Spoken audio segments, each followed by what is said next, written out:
Hello, everybody, and welcome to this week's edition of Parashat Pointers. This week's message is sponsored so nicely by Solomon and Jacqueline Franco, Lelu Nishmat Nancy Nava Bat Denise Devora. This week's Parasha, we talk and we learn. We learned a lot about the story of the reunification of Yosef and the brothers. After all these years, Yosef as-Sadiq reveals himself and says, I am Yosef, I am your brother. And it's so deep. The Orah Chaim HaKadosh says that 2 times Yosef says, I am your brother. He says, I am Yosef. And then again he says, I am Yosef, your brother. And the Orah Chaim HaKadosh explains, and he says there's something very important here. Yosef as-Sadiq says, I'm your brother. Don't be embarrassed from the fact of what you did. I love you like a brother. You don't have to feel that I hold resentment or anger. And as the Pesukim show us even more, Yosef as-Sadiq says, Hashem had a plan. Maybe you wanted to do something bad to me, but Hashem had me in mind for the good. Hashem knows what... Don't worry, I'm not angry at you. It just had to happen. This is what we call Ahavat Yisrael. Loving your fellow Jew. And the truth of the matter is, Yosef as-Sadiq, he's our role model for Ahavat Yisrael. After all that he went through, being sold, put in a pit, left for... imagine he's not angry, he doesn't hold a grudge. This is something unbelievable. And we look at it, and we talk about our own love of a fellow Jew. But I wanted to focus a little bit of what we want in our homes. All we want is that our children should get along with each other. The siblings should love each other and care for each other. That's what a parent wants. And when they see that, they get very happy. I know I get very happy when I see that one child cares for the other. It's very important.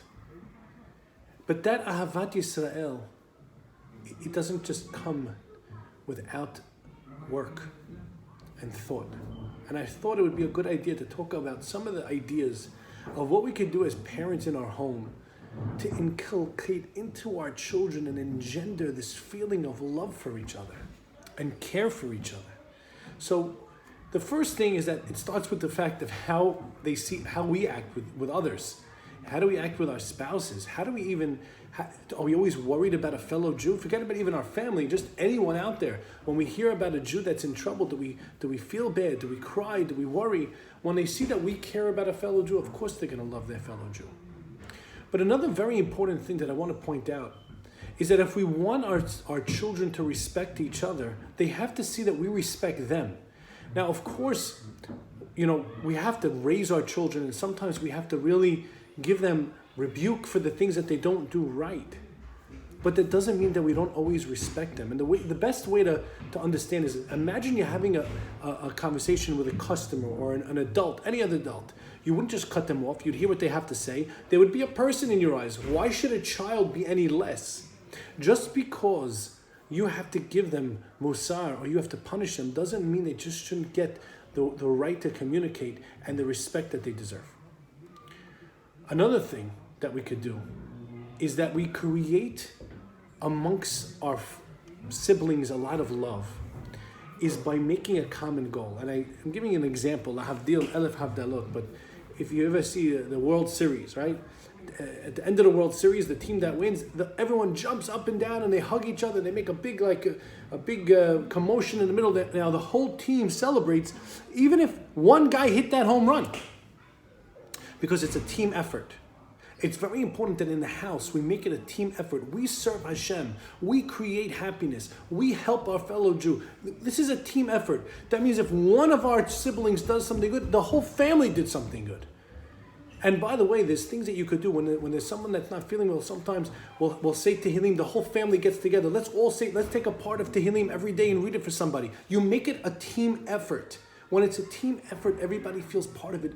And they're happy when someone else does it because they're also gaining. So if their brother or sister does something good, they also did something good because we're all part of the same team. This is a big one. We as parents have to teach our children about forgiveness. We see how Yosef as-Sadiq forgave his brothers. But we have to also teach our children, if your brother or sister does something, you gotta forgive them. People make mistakes. And by the way, It doesn't have to happen at the moment when everybody's all high strung. You gotta wait till things calm down, as the Gemara in Berachot teaches us, right? Hashem says, You got to wait till people calm down, and then you can start to talk to them. But you could be angry, you could be upset, but you got to forgive. You know how many siblings don't talk to each other for years and decades? Terrible. But if from a very young age you teach your children, we don't hold grudges, we forgive. People make mistakes. We have to teach our children how to say they're sorry, and also teach our children how to accept an apology. Here's a big one. Another way that you create that love and you create that bond.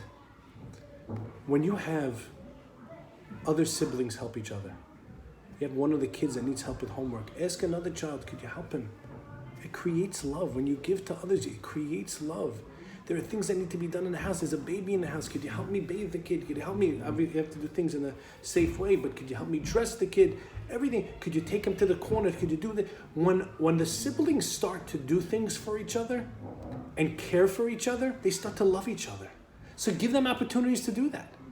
It happens all the time. Just last night, we did a bunch of reading with one of my children. I had to go. I asked to my other daughter, could you read? No problem. That creates love. I feel like they care for each other. Here's another one. Giving the benefit of the doubt. This is big. When, let's say, this happens all the time on the Shabbat table. Somebody takes someone else's seat. Before anybody gets upset, maybe let's give the benefit of the doubt. Maybe it's a mistake. Maybe they didn't realize. Maybe they wanted to be somewhere else. Just give the benefit of the doubt. Don't rush to judgment so quickly. That's another very important part of creating love and that they get along. Now, I'm talking about this because it's so important that they learn to get along with each other, because as they get older, they're going to get married and start families. They have to learn to get along with their spouses and the people around them. There's a beautiful story I want to end with, a famous story. It's actually a legend. It's not really found in a Gemara or a Midrash, but it's an unbelievable story nonetheless, so you have to take it with a grain of salt. But listen to this story. Two brothers. There were two brothers. One was very wealthy but had no children. One had a lot of children but he had no money. And they lived on opposite sides of the mountain. And what happened was, the rich brother says, you know what? I have so much. I don't have any children. Let me take some of my food. He probably is struggling. And he went and he snuck to the other side of the mountain in the middle of the night, quietly, right? And he would go there and put extra food, and every morning he would go and see, and he said, I don't understand. Wow, I don't understand. I'm going every night. I'm taking from my food to my brother that I feel that doesn't have anything. And yet, I don't understand. What's going on over here? Nothing's missing. I don't know. Okay. The other brother, he said to himself, you know what? I have all these children. My other brother, I see he doesn't have any children. I feel so bad. Let me go and let me bring him some extra food. Maybe he doesn't have children right now, but at least he'll feel good that he has a lot of wealth. So he took from his stuff and he went to his brother. Now, meanwhile, his stuff included already what his brother brought him.